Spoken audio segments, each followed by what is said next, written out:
Okay, so just like I thought, Heather,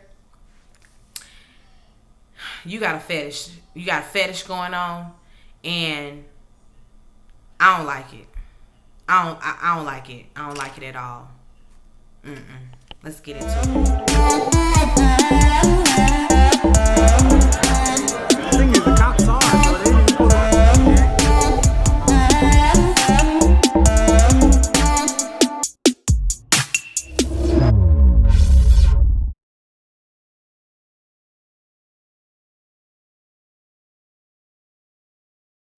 Thank you for clicking on the video. Welcome back to the channel. This is another review for The Real Housewives of Salt Lake City, Season 1, Episode 6. Now, we see Jen, everybody, you know how we start and skip around with everybody in their respective homes or whatever. Jen is skating through her office and she's on, headed to see her assistant. It's Sundance week, and so everybody is planning parties, events, that sort of thing. She in the party mood. Lisa, she's planning parties for the week. A different event each day of the week because that's what she does. So she's bouncing from venue to venue. Her husband is helping her out. She's a busy woman during the Sundance Festival situation. Then we see Whitney and her husband. And they're at the house and Jen is about to come over. They're about to have a little hot tub evening. And when they get there, they're talking. Whitney's about to plan a party. Her husband is turning 52. And she gonna say, he sacrificed so much to be with me. He sacrificed his faith, his position in the church. He sacrificed, strained relationships with his children, his ex-wife. I just want to show him how much I appreciate him leaving his entire family for me. Leaving them in the dust. For me. Oh, Whitney, girl. You're not making yourself look good. Because that looks terrible. That looks terrible. Because what it looks like is he had a midlife crisis, got with your young ass. And this is what y'all doing. You keep it up. You keep him fun and young and spry. Okay, so what happens when you get the same age as his ex-wife? When he wanted to leave her. Then what are you going to do? Go and find a replacement. Because he a replacement kind of man. Whitney, girl, you better watch. You better watch. You better watch. Anyway, Whitney is confident that all the girls are going to come in looking good, whatever. And Jen is like, not that Mary Cosby. And she tries to throw a little shade. And Whitney tries to keep the conversation rolling. Because you know how it is. Like, when two of your friends are going back and forth and maybe one of your friends think that she gonna sit up with you and throw shade at the other one. It's like, that's my friend still, girl. I'm not finna do this with you. And she was trying to keep that conversation going in another direction, but Jen was determined. She was determined to make that scene about Mary. And so she tried, and Whitney was like, listen, that's my friend. She gonna be there. I hope that you guys can work it out. At some point, this is about my husband. It's about us having fun. I ain't having y'all's mess. Period. Whitney, we see her getting ready for the party, and Meredith calls, and Meredith invites her to walk in a runway show. It's also the first, I don't want to say first annual because it ain't been a year, but it's the first fashion show that they're going to have for, I think they called it Park City Fashion Week. And she wants Whitney to walk in the show. And so, I'm honored. I'll do it. Whatever. Blah, blah. Jen getting ready. We see her getting ready. Meredith getting ready. And she ends up calling Lisa, who is larger than life. Lisa can't even carry on a phone conversation because she's just so busy. Then we see Mary getting ready with her assistant, whom she says she don't know personally. She's been my assistant for 40 years. She a family member, and she gonna say, but I don't know her. I don't know her on a personal level. We're not friends. We're not really cool. Like, I don't know anything about her life outside of what she does for me. What, Mary? How you sound? You ain't took the time to get to know the help. Okay. And then the help that's a part of your family. Nah. And Mary's room looked like a damn estate sale. Threw up in her bedroom, in the living room. Her house is just tacky. Anyway, let me make sure I ain't forgetting nothing on this page. Okay, anyway. Whitney, she at the house. They doing body shots. They getting ready to go get on their party bus. Everybody meeting up at Whitney house. They all get in the bus and they drive up like into the mountains to another mansion. A friend of hers, is letting her host the party there. And so everybody gets there. It's a really nice house. Like, real nice. They got the DJ going. It's real nice. Mary walks up to Jen at the party. How are you? Okay? You cool? We good? You good? Jen looking at her like, what you doing? And Jen is like, we can talk later. But, no. Mary want to talk right there and right now. And Mary mentions how she was hurt, at the fact that Jen called her the grandfather motherfucker. And Jen is like, I never said that. I never called you that. I never said that. And Mary is like, you didn't, girl. That ain't what I heard. She's like, listen, I'm drunk. I was drunk, so I don't know what I said. And I might have said it to somebody, but I know I ain't said it to her because I wasn't even talking to her. So I know I didn't say that to her. Yeah, you didn't say it to her, but you said it, Jen. You said it. So stand in that.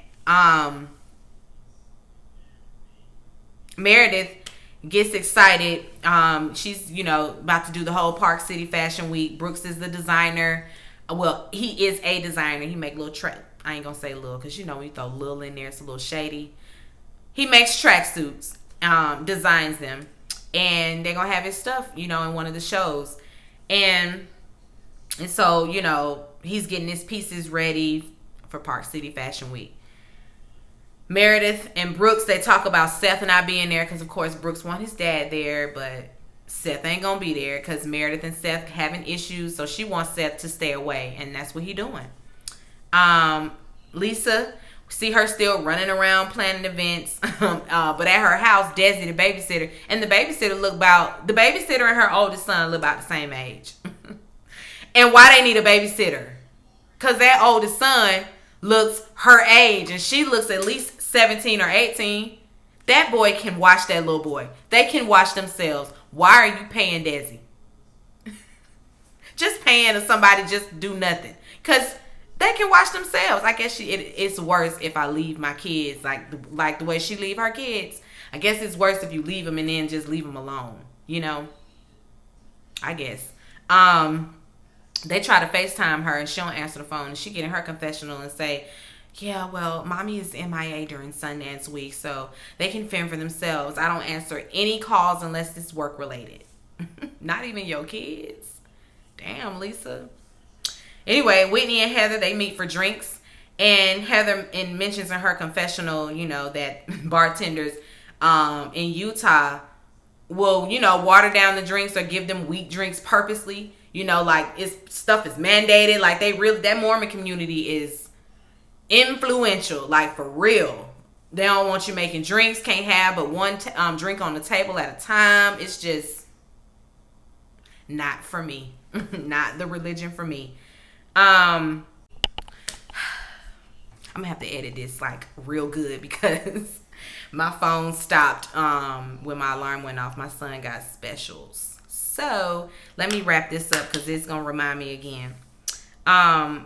Heather, is realizing she's noticing, how happy Whitney is in her marriage and how she really genuinely married her ex-husband for faith and not for love. And she can see the difference.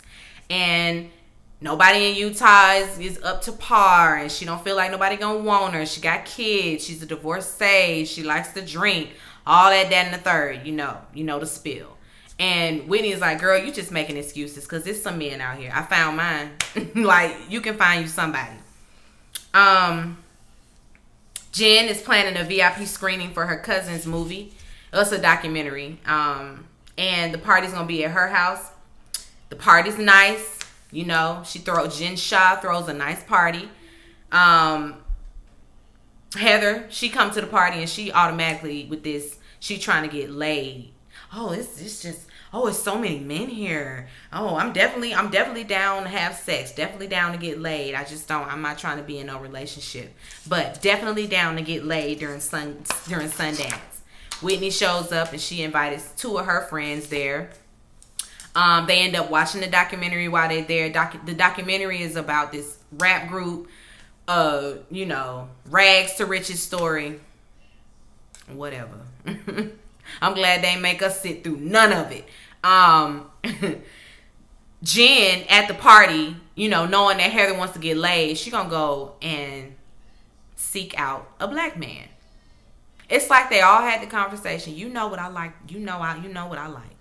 I like the black men with big dicks. That's what I like. So invite them to the party so I can get laid. That's what I got from that. And it made me very uncomfortable. Cause Jen, you with the shits too. I would have found her a white man. Would have found her somebody more her speed. Not just some black man she can, play with for the night. Cause she got a fetish. That's what I got for Jen and Heather. Cause I'm not with that. They go and find the black man. And then she tell him, oh, I noticed your package from across the room. You know how them white, girl. Heather, and I like Heather, but I don't like that. That's where we gonna have to part ways. That's where you go over there and I'm gonna just go over here because I can't, Heather. I cannot with your mandingo fetish that just keeps rearing its ugly head. Anyway, Meredith and Brooks getting ready for the fashion show, and it's a disaster over there at her house. We got the toilet flooding all over the floor. The dog in there barking. He got his boo-boo all over the floor. Brooks is in a panic because he can't get the fire detector, the smoke detector to stop beeping. He's late. They're both running late. Nobody's got their clothes on. It's just all bad over there at the Meredith house. And Seth ain't gonna be there either. It's just all bad. Everybody's flustered. Then we see Whitney. She's going to the show, the fashion show that Brooks is, part of, and Meredith is over or whatever. They're getting ready for that. And Whitney shows up to, get her hair and makeup. Meredith and Brooks, they make it. I don't know how late they were, but they finally make it. And Seth sent Brooks this nice recorded video message, congratulating him and telling him how proud he is of him. And, I wish I could be there. All that. Brooks ain't trying to hear none of it. Brooks is like, yeah, that's cute and all, but you supposed to be here. He's upset, period. And then we get Meredith in her confessional, and she's very tearful and emotional because she feels like it's all her fault that her kids are suffering, with, she and her husband dealing with their separation and all of that. It's trickling down to the kids, and it's not looking good. So she feels responsible for Seth not even being there for Brooks for the fashion show because she asked him for space, and so that's what he giving her. But still, don't put all that on yourself. Because you definitely ain't supposed to stay for the kids. Like that. You need to be staying with your husband because you want to be with your husband, because you want your marriage, all of that. Not because, oh, we got kids. Okay, and them kids can see how unhappy you are. So you ain't doing them no favors. Anyway, that was it. It ended in her confessional. This episode was kind of filler like, but whatever. Be sure to rate, comment, and subscribe to the channel. It's Call Me Busby, and I'll see y'all next week. Bye. Peace and light.